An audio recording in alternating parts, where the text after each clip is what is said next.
Sabemos que no hay nada más sabroso que ver a un peleador mexicano callándole la boca a los que nos tiran veneno con comentarios racistas, esos que nos dicen frijoleros, tortilleros y otras tonterías por el estilo.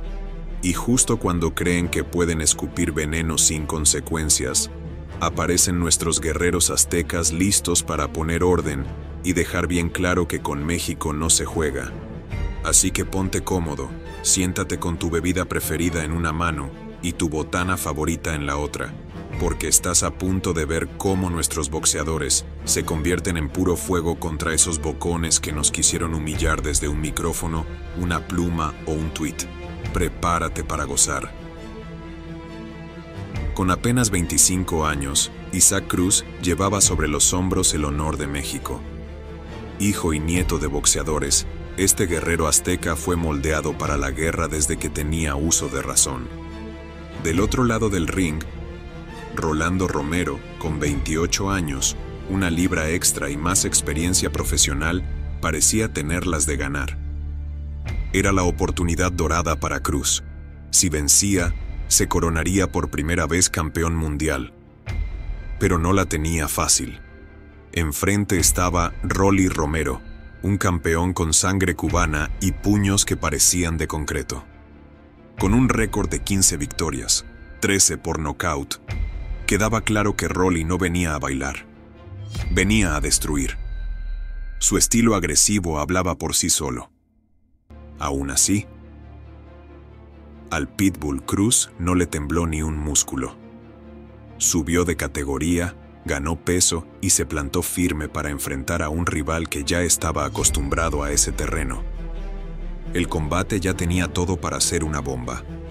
Dos bestias dentro del ring con estilos explosivos. Pero Rolly quiso subirle aún más la temperatura. Desde hacía meses se burlaba de la estatura de Cruz, de su apodo, e incluso mandó a hacer un collar con un chihuahua con la cara del mexicano. Pero Cruz, curtido en provocaciones, lo dejó claro. Yo hablo con los puños, no con la lengua. Y esa frase prendió fuego entre los fanáticos que ya no aguantaban las ganas de ver si el Pitbull le iba a cerrar el hocico al bravucón. Los expertos daban por favorito a Romero. Tenía más estatura, más peso, más experiencia. Y seamos sinceros, subir de categoría y retar al campeón no es algo que se recomiende. Pero el coraje de Cruz era digno de aplausos. La pelea se pactó para el 30 de marzo de 2024. Rolly entró confiado, con shorts rojos y actitud de campeón. Cruz, con shorts blancos y cara de "no vine a jugar". Apenas sonó la campana, el Pitbull salió como si lo hubieran soltado de una jaula. Quería demostrar quién era el verdadero chihuahua en ese cuadrilátero. Romero, más reservado, buscaba controlar con su alcance, pero Cruz lo acorralaba sin miedo. La pelea estaba pareja, pero el mexicano conectaba golpes que hacían tambalear al campeón, obligándolo a buscar clinch tras clinch para no besar la lona. Y aún así, recibía castigo. Cruz no perdonaba ni en el abrazo. El público rugía cada vez que sus volados encontraban la cara de Rolly. Pero el campeón se mantenía de pie, aunque a duras penas. A pesar del castigo, Romero seguía mostrando reflejos y peligrosidad. Cruz no podía bajar la guardia. Después de todo, no por nada estaba peleando contra el campeón.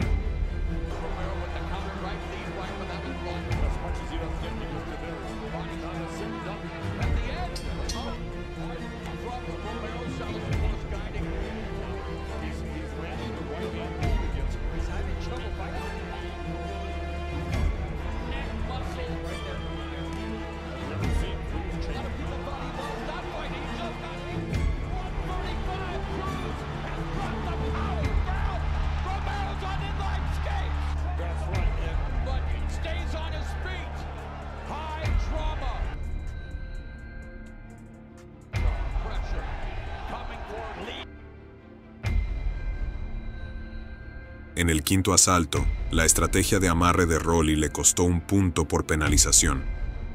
Pero a decir verdad, Esta pelea no se iba a definir por tarjetas. Cruz parecía una locomotora. Cerraba espacios, obligando a Romero a correr por el ring como si hubiera fuego detrás. ¿La estrategia de Rolly? Nadie la vio. Solo escapaba y recibía golpes. ¿Dónde estaba el tipo que se reía del Chihuahua? Ahora era él quien parecía un perrito asustado, corriendo por su vida.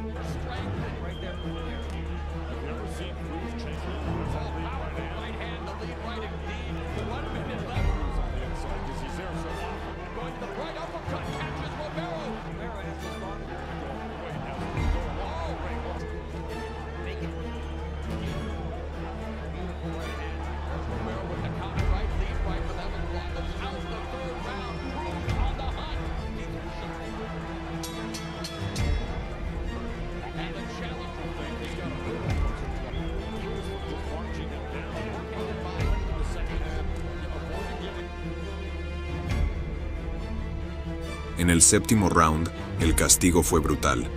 El rostro de Romero era una prueba de ello. El árbitro casi detiene la pelea cuando los puños de Cruz entraban como cuchillos en mantequilla. Pero la campana salvó a Rolly, literalmente.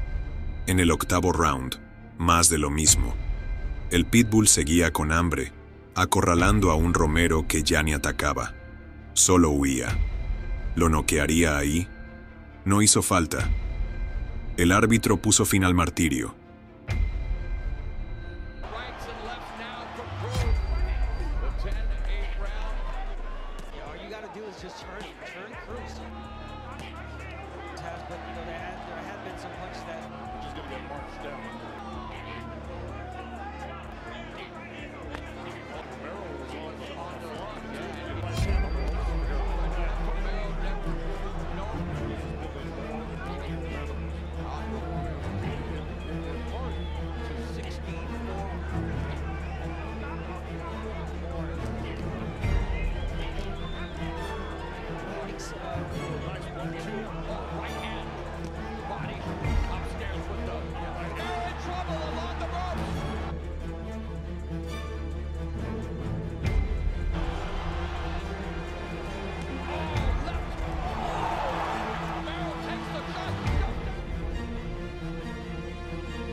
Isaac Cruz se coronó como campeón mundial de peso superligero, levantando por primera vez un cinturón mundial.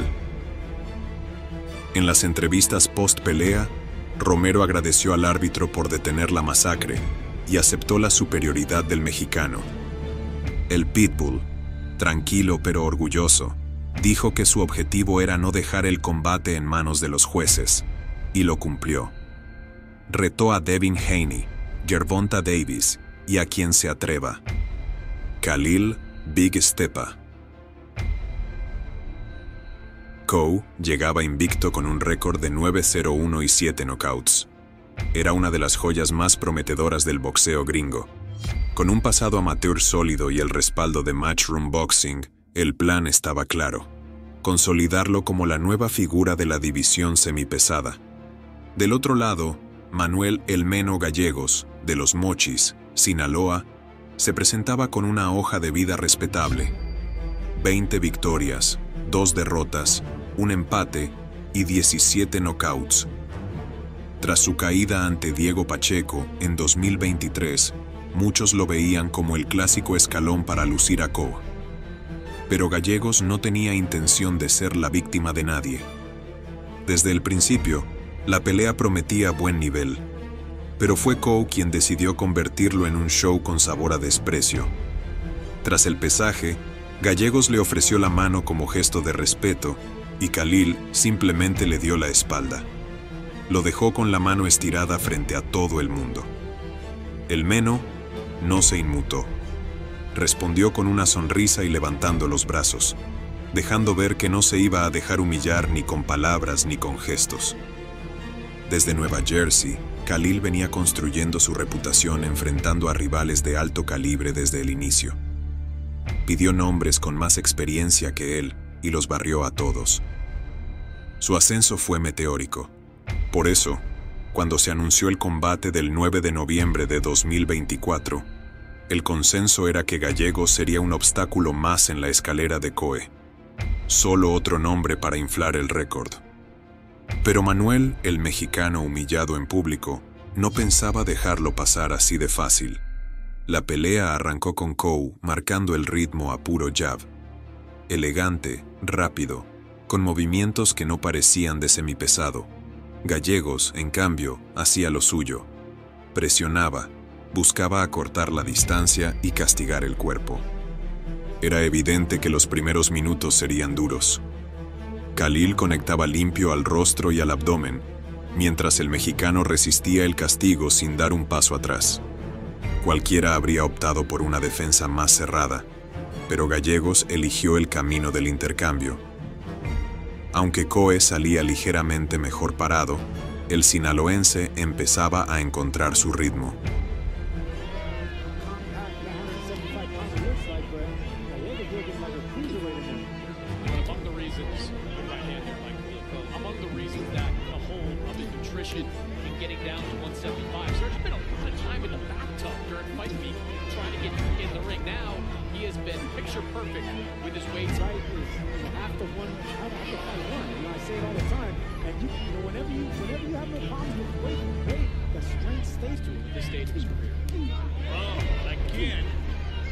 It's a power at the end of the snap. I love seeing that in jab.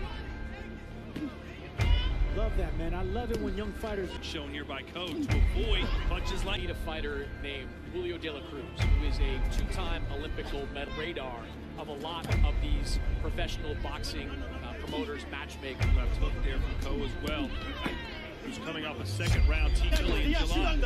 Two good body shots by Gallegos. Para el segundo round, el Meno ya se había acomodado. Metía manos al rostro y al cuerpo, obligando a Coe a apretar la defensa. A pesar de su explosividad, el estadounidense ya no se veía tan cómodo. Y entonces se notó. Coe comenzó a cubrirse más, a entrar en clinch. Las manos al cuerpo estaban surtiendo efecto. ¿Era esta la venganza de Gallegos? ¿La respuesta a la humillación frente a las cámaras? Algunos volados del mexicano estuvieron tan cerca de terminar la pelea que varios analistas afirmaron que el árbitro estuvo a un segundo de detenerla. Coe ya no respondía como al inicio. Gallegos se soltó más.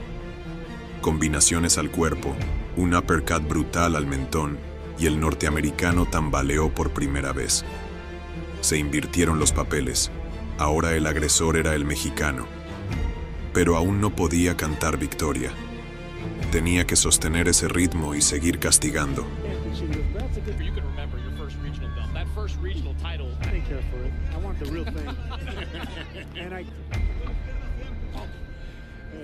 Coe looking slick in round number one. Hey, I'm telling you, Gallegos jab of Coe versus the body shots from the Mexican right now. Yeah, one of the things Coe's been working. He felt he had a guy hurt. He was charging in, really smothering those. He should be catching and countering instead of just make him pay. He's not going to throw combinations as confident. On one shot. Took Pacheco, but 4 rounds of just absolute battle. Perfectly timed from Coe and then an overhand right. Well, Gallegos comes right back. That if you wanted to leave the house where I lived in the hill, you had to fight your way out. Big shots right now. He'll serve Coe, keeping your distance, popping that jab, keeping this tough Mexican at bay. That benefits Coe. Yeah, Sergio, in round one, we were both. Gallegos, 10 seconds, this type of fight. El asalto empezó con un gallego decidido. Coe, ya visiblemente cansado, bajó la guardia. Y ahí fue donde entró el gancho al hígado. Directo, preciso. Khalil cayó a la lona. Primera vez en su carrera profesional. Aunque logró ponerse de pie, el daño estaba hecho. El castigo se acumulaba y ahora tenía que pelear más con corazón que con técnica. En los segundos finales, Coe reaccionó con furia. Conectó un par de cruzados al rostro del mexicano, pero no fueron suficientes. El estadounidense intentó mantenerse ofensivo. Llegó a conectar algunos golpes duros, pero Gallegos no se echó para atrás. Respondía a cada ataque con más fuego. It is dangerous and it leaves you sets those uppercuts with body. Richard Champion, he picked up the sweet science rather quickly. With some two good body shots. Back comes Gallegos. Watch that elbow poke a lot to the chin. I think Coe's gonna have to go to the body like you said. Body, that's how you slow him down. That's how you make him seem, you know, like Mexicans, they love the liver shot, but they don't like getting it back. You know, so you got to hurt Tony Margarito. It was a body that actually caught the attention of Margarito, because you weren't. That's it yourself. Well, the weight to not popping that jab to the chin, to the chest, to the torso, to the body. That's it. He's looking for that one big power shot, but Gallegos is coming straight jab. And the reason that happens is because Gallegos is easy to hit, so it gets good to fight shots, and he can take a punch. He'll take 2 or 3 just to land one. I wondered, Sergio. He has to be. I mean, Coe's a puncher. I think Coe's feeling Gallegos' shots is what I'm saying. To the body, that's for sure, yeah. Oh, and a right hand counter from Gallegos. And by Gallegos, I think he hurt Coe. Coe's shook right now, I don't like his legs. Gallegos is just throwing flurries. That's smart by Gallegos. Get him against the Disaster of a loss for Coe. Y así, en el séptimo round, una combinación letal, uppercut y 2 derechas. Y otra vez, Coe en la lona.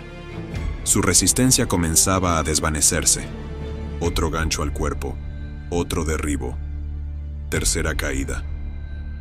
El árbitro Eric Daly miró al entrenador de Coe, Wally Cooper, para decidir si seguir o detener.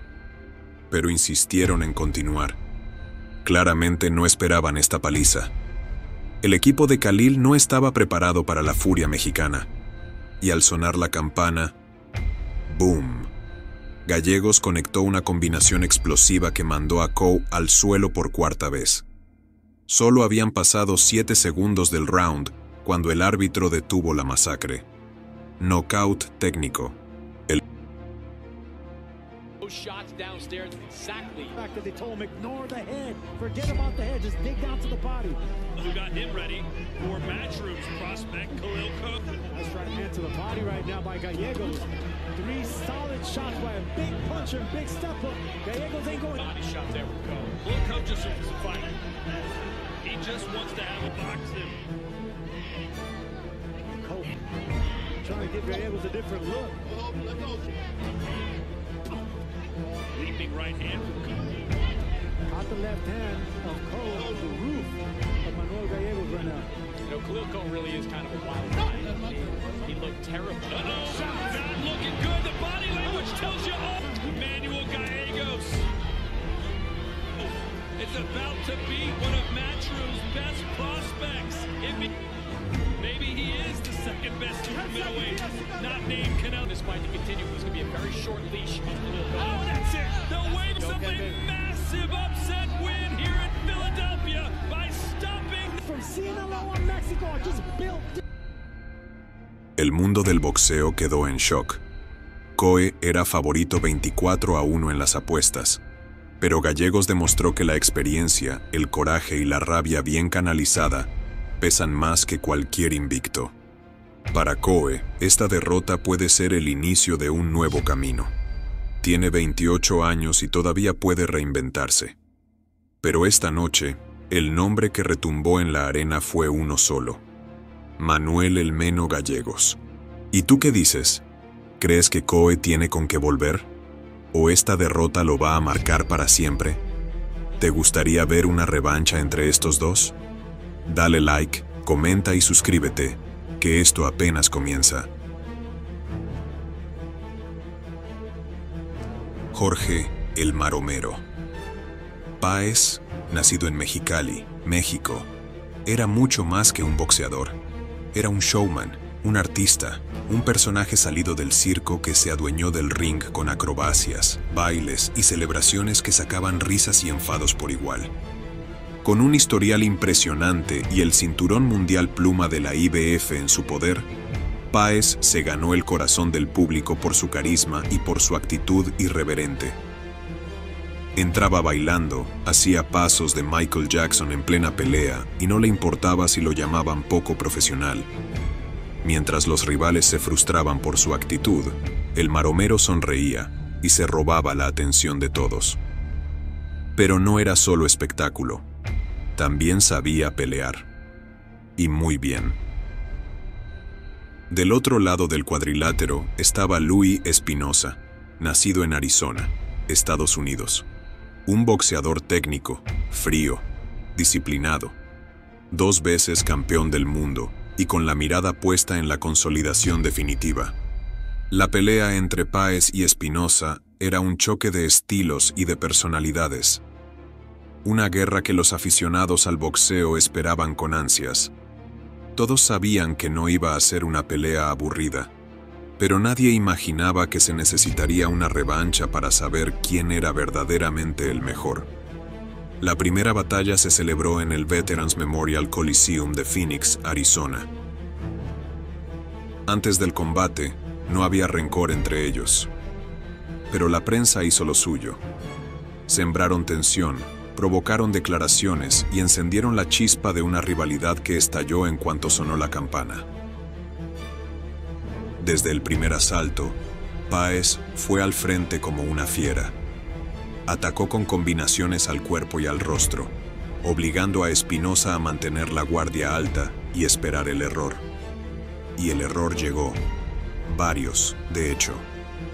El estilo impredecible de El Príncipe Payaso, como también era conocido, era un arma de doble filo. Entre fintas y movimientos extravagantes, descuidaba la defensa.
Espinosa aprovechaba cada hueco para castigar.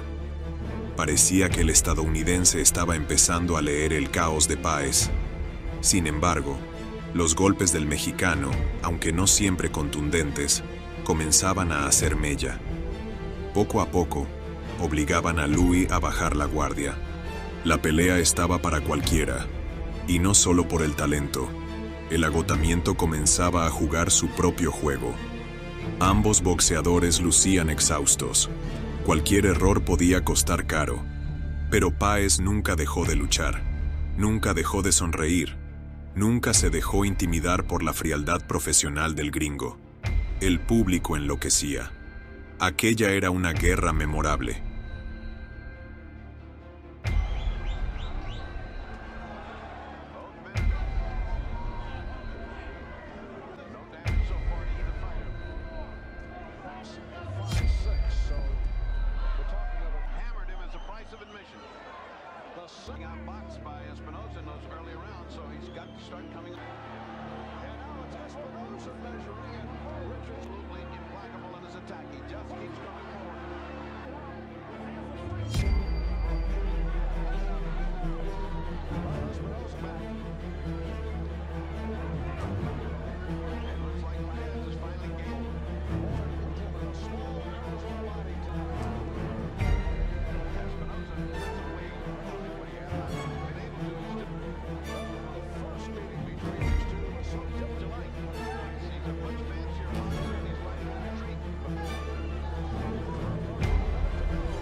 Tras 12 rounds intensos, el veredicto fue un empate dividido.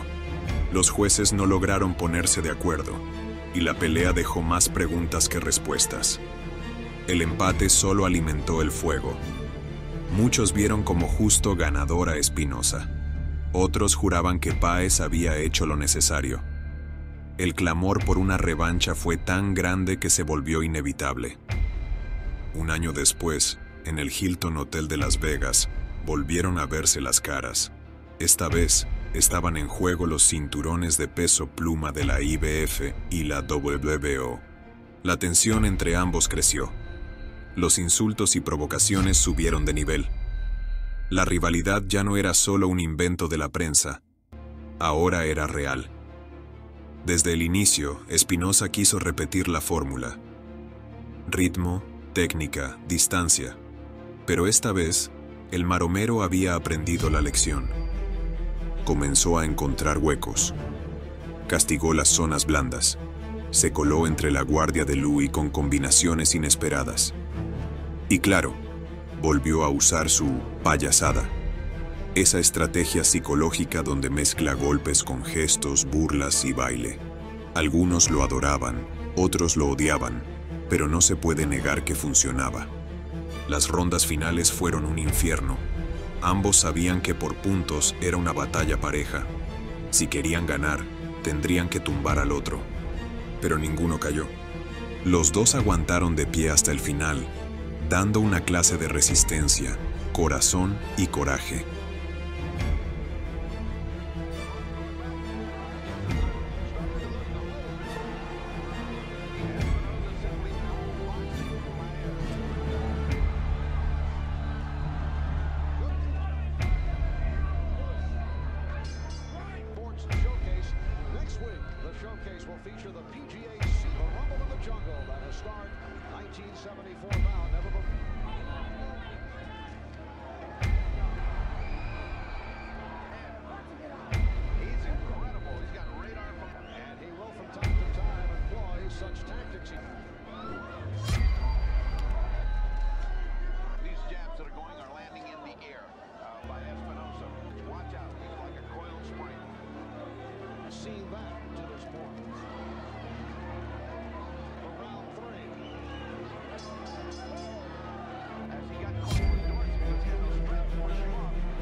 Cuando llegó el fallo de los jueces, el resultado fue decisión dividida, pero esta vez a favor de Jorge "el Maromero" Páez. El mexicano se convirtió en campeón unificado y su nombre quedó grabado con letras doradas en la historia del boxeo. Las dos peleas entre Páez y Espinosa son consideradas clásicos inolvidables, una mezcla de técnica, espectáculo, orgullo y rivalidad pura. Y lo más importante, demostraron que Jorge Páez no era solo un bufón con guantes, sino un guerrero con talento, con agallas y con el corazón suficiente para competir contra los más disciplinados del mundo.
Una lección para todos los que creyeron que bailar en el ring era sinónimo de debilidad. Fue una pelea cargada de polémica desde antes de que sonara la campana. En esta ocasión, el favorito indiscutible era el mexicano Francisco "el Bandido" Vargas. Muchos opinaban que Rod Salka no aguantaría más de unos cuantos rounds contra él. Salka, con 35 años, entró al ring pesando 131 libras y con una racha de 5 victorias consecutivas. Aún así, Vargas lo veía simplemente como un escalón más en su camino para recuperar el cinturón mundial que había perdido frente a otro compatriota. Pero lo que convirtió esta pelea en un escándalo no fue el combate en sí, sino lo que ocurrió antes. Rod Salka apareció en el cuadrilátero con un short que decía America First, eslogan del nacionalismo trumpista.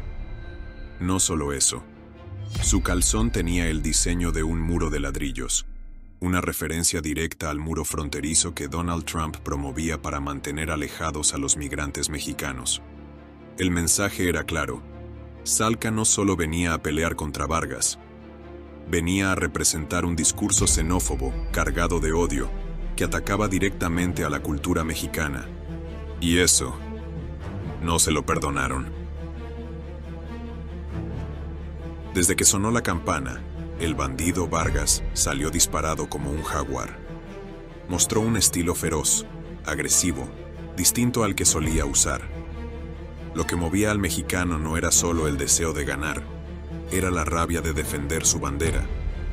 Salka intentaba sobrevivir. Se defendía como podía, escapaba de las esquinas, trataba de encontrar aire entre una lluvia de combinaciones que le caían sin cesar. Vargas lo acorralaba, lo perseguía, lo castigaba. Cada golpe parecía una respuesta al insulto que Salka había llevado al ring. El primer asalto fue claramente para Vargas.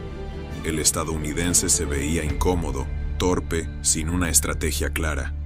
Su único objetivo era resistir. El bandido, por el contrario, estaba desatado. Tenía el control del ring y del ritmo. Salka logró algunos contragolpes decentes, pero su fuerza no era suficiente para hacerle daño real al mexicano.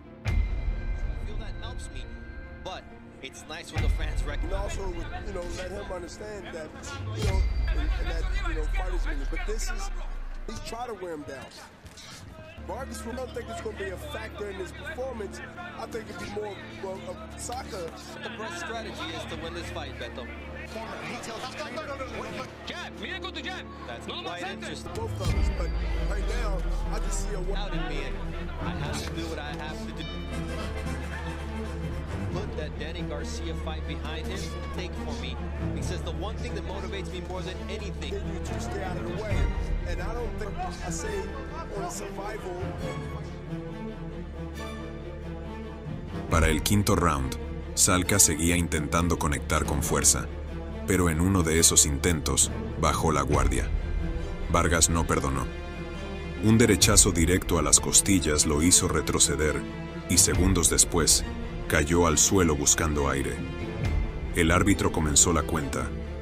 1, 2, 3, hasta 8.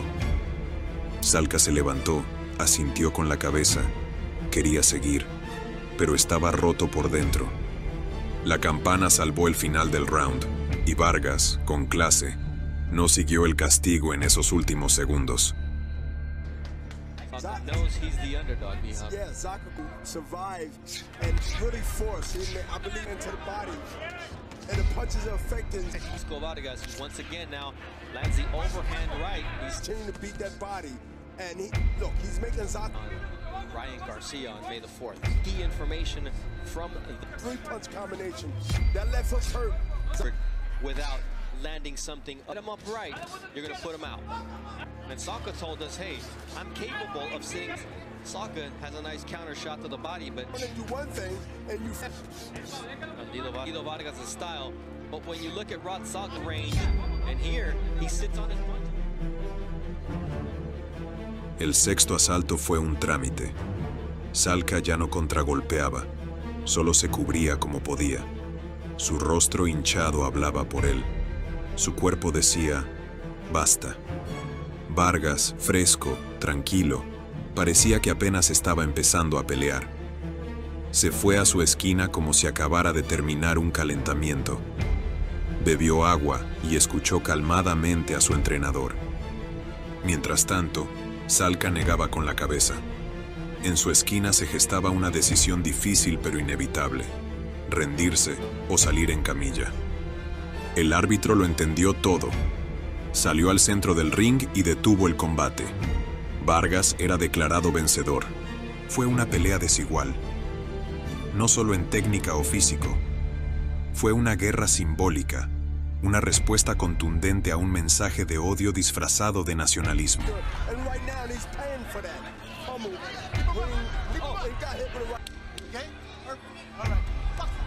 Zaka, go down. It's the 6th round without any blood. Back to him where he can't see, no blood dripping right next, because he's been winning every round this way. Do not let Salka breathe. He sent Vargas To the body once again. Look at the side of Salka and his back. Right there to the ribs or the rib cage on the lip. Can't keep him off because not only is 130 pounder, so my resistance this with combinations like that left hand, the last one for the right target at the right time. Vargas is chopping him down from his fighters. And now Salka. That this fight could no longer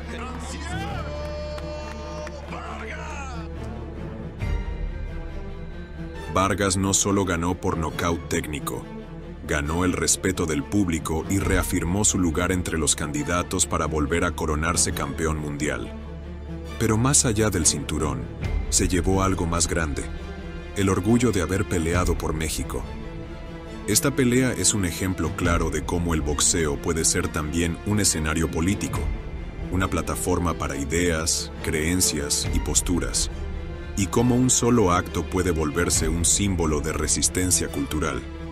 Sin duda, una pelea que quedará para la historia, y que quizás vuelva a ser recordada ahora que Donald Trump regresa al poder en Estados Unidos.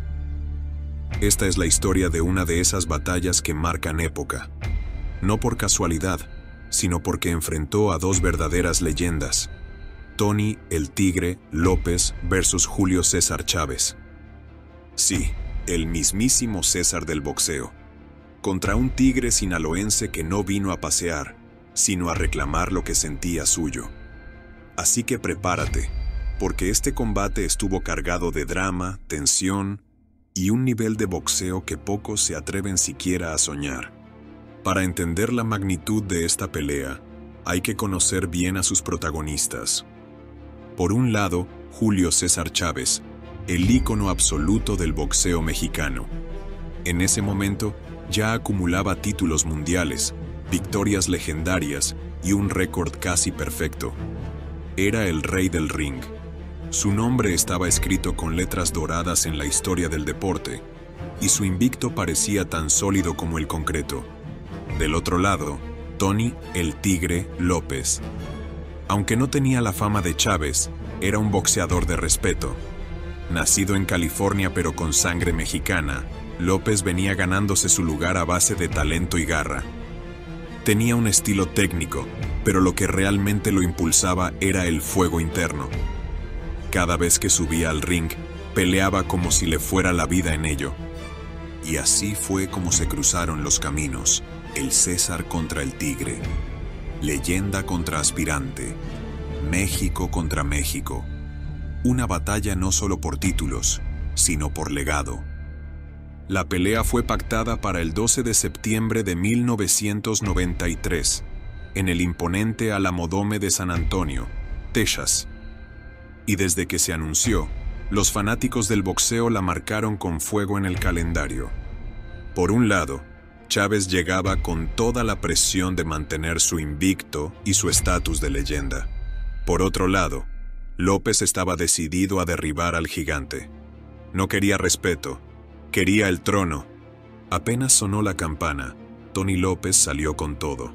Su estrategia era clara: atacar, presionar, no dejar pensar a Chávez, y en un inicio le funcionó. Conectó buenos golpes al cuerpo, se movía con inteligencia y buscaba romper el ritmo del campeón. Pero Chávez no se dejó sorprender. Mostró por qué era considerado uno de los más grandes de todos los tiempos. Su defensa era quirúrgica, su contraataque letal. A cada golpe de López respondía con precisión y experiencia. El tigre rugía fuerte, pero el César respondía como un emperador.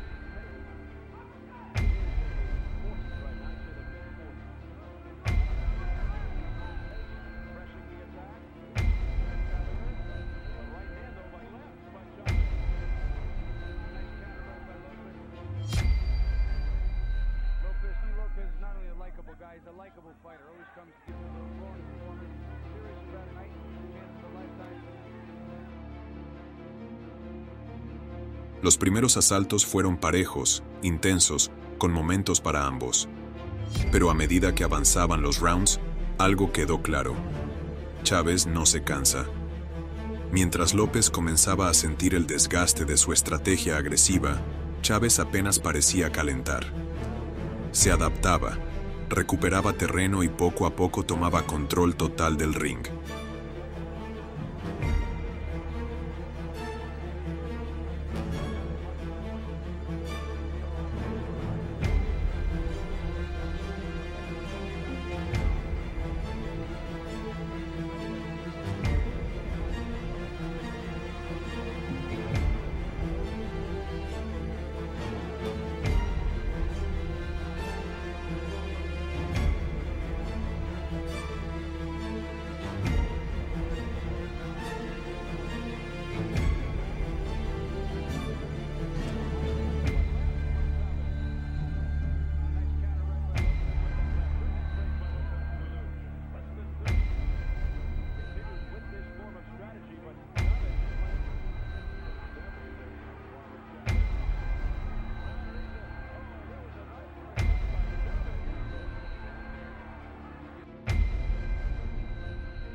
En el sexto round, la pelea ya era otra.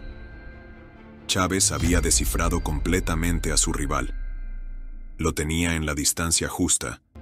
Lo castigaba con precisión quirúrgica y empezaba a minar no solo el cuerpo, sino la moral de López. La diferencia de experiencia comenzaba a notarse. El tigre seguía peleando con el corazón, pero Chávez peleaba con el corazón y con la mente de un maestro.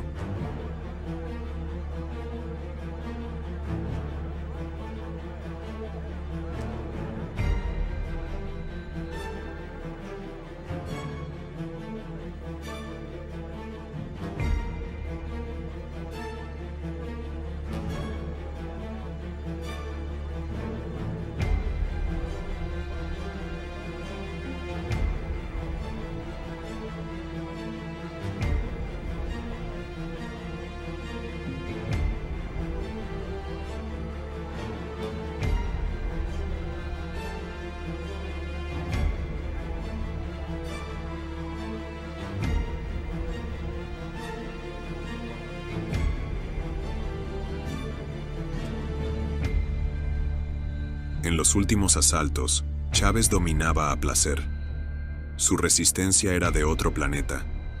Cada round que pasaba, López perdía fuerza, mientras Chávez parecía hacerse más fuerte.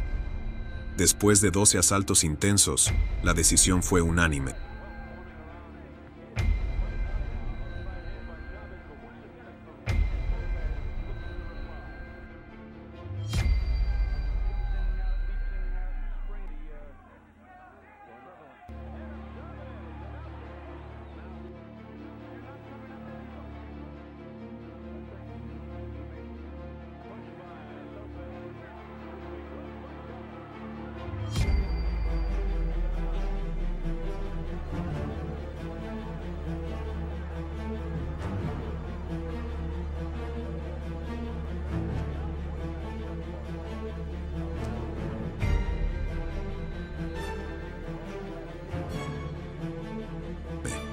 Julio César Chávez era el ganador. Tony López no se llevó la victoria, pero sí el respeto. Dio una batalla digna, una guerra que exigió lo mejor de ambos. Y aunque el trono siguió en manos del César, el Tigre demostró que estaba hecho para grandes desafíos. ¿Y tú qué opinas? ¿Deberían haberle dado la revancha al Tigre? ¿O fue demasiado para él? Si te encantan estas historias de mexicanos cerrándole la boca a la humillación en el ring, ya sabes, comenta, comparte y mándaselo a ese amigo que todavía dice que Chávez está sobrevalorado. A ver si después de esto sigue opinando igual.